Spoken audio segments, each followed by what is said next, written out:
person is on qasr and he wants to take the advantage of the qasr, and then the jama'ah is going on, which is not on qasr, of course. So is it acceptable for him to pray qasr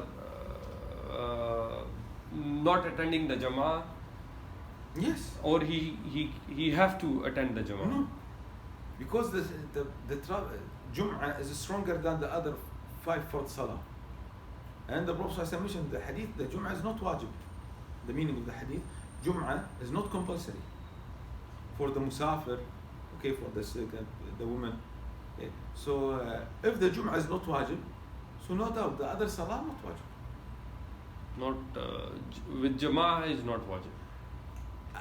I need to differentiate between the jama'ah and the masjid.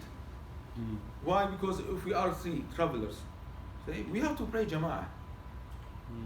We have to pray jama'ah. Okay, or strongly recommended to pray jama'ah. Okay. And what but is not in the masjid wajib. And what you say about, like, for example, who they say at that point of time it was very difficult to travel to go to the masjid, and here now everything is easy. All the masjids are close by. So I want to gain the ajr, and I will pray the full. Okay, it's up to him. Jazakallah khair. If he like to join jama'ah, this is no doubt very good. And he prays the full. No doubt, it's very good. It's very good. Yes. But if somebody said, well, I want to pray at home, it's up to him.